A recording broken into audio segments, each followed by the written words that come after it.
Time management tips for the unmotivated. You want to get stuff done, but you are currently just in a slump, feeling unmotivated, and you don't really know where to start. So in this video, I'm going to go over 5 time management tips that will help get you out of that slump. Before we can dive into those time management tips, I want to jump into a handful of things that might be causing you to be unmotivated. Now, I am going to note, this isn't fun. Trying to figure out why you're unmotivated or kind of analyzing your current habits and behaviors.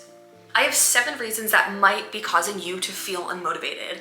And the whole point of going through these 7 things is to help kind of shine a light, but also get you to reflect on them. So number 1, unclear goals. If you just have a vague idea of what you want to accomplish, you're not really going to know what to do throughout your day, your week, your month in order to take action and see progress. Perfectionism. I call myself a recovering perfectionist because I genuinely believe that I had to be perfect. Either I needed all of the information before I could even start something, or I had to be absolutely perfect at it before someone could look at it, and it would drive me crazy because I would never get anywhere. You are currently overwhelmed by choice. This one is huge, especially in this day and age with social media. People talk about you should sell everything, travel the world, get a new job, quit this job, start the relationship, end the relationship, start a business, change your style, go to school, quit school, go cancel your gym membership, start actually going to the gym. And then that list goes on and on and on. So what are you supposed to actually do? And when you're overwhelmed by choice, you just don't do anything. You want to just dissociate and sit down and be like, okay, fine, I'm doing nothing,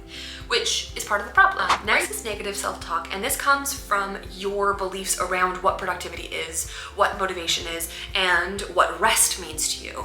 And so when you don't do the things that you think you should be doing, or you feel like you're not establishing life milestones as quickly as everybody else, you start berating yourself. Like, why can't I just fold the laundry? Why can't I just go pick that school program and go to school? Why is it so hard for me to write an essay? Why can't I go to the gym?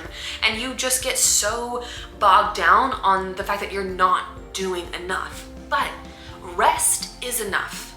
Resting, relaxing, having days off is enough. And in order to combat this one, it is reestablishing your relationship with rest, with being completely unproductive, having no plan days, where you plan nothing and you simply just go with the flow of your energy. Next is instant gratification. This one causes you to be unmotivated because of everything needs to be instant. And this is very true with social media. Social media is truly a highlight reel or a very curated feed to tell a story. It's like, okay, this person was an overnight success. They did one thing and they became an overnight success, and you watch them kind of blow up and get their bag, and it seems so exciting. But what you don't see is the 5 years previous of them starting and stopping and failing and trying to get over perfectionism and going through these things, and then eventually it paid off and they blew up overnight. Everything does take time, and I know that sucks. That sucks, especially let's say you're wanting to start a health and fitness journey and you're wanting to lose like 50 pounds. That's not going to take a month. That's probably going to take a year or more.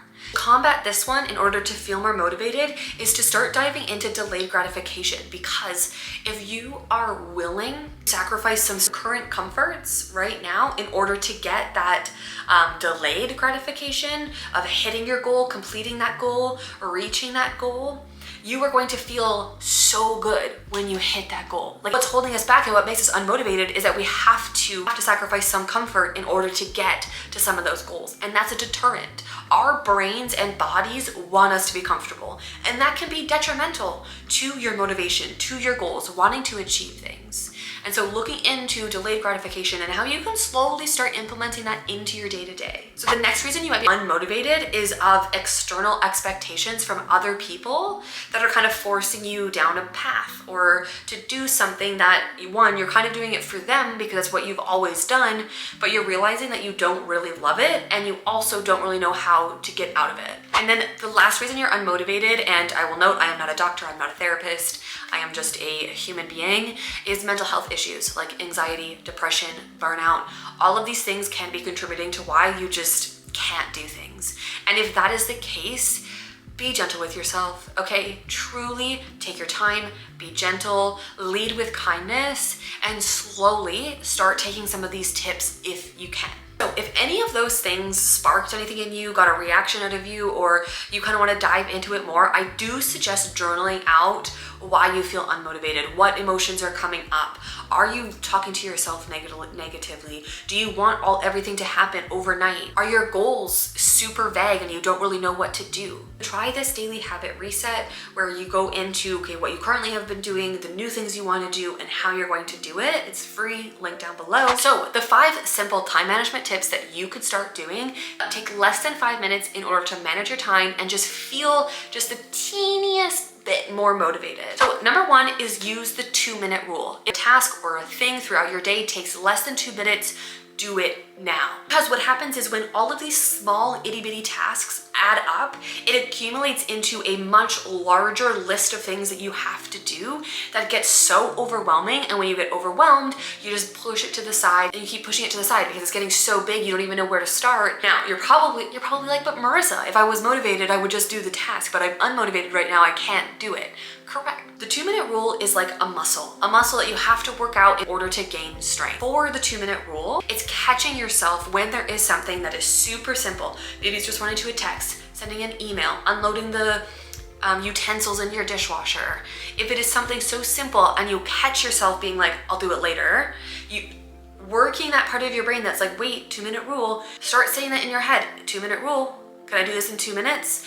You can even gamify it and be like, I bet I could do this in 2 minutes or less. And see if that can help spark you into doing things in the moment. And yes, you're not gonna do it every time. This is just a tool that you can use throughout your day-to-day, throughout your weeks, to spark motivation, to be like, wait, I can actually get that done. And then when you finish that task, congratulate yourself. Be like, I did that.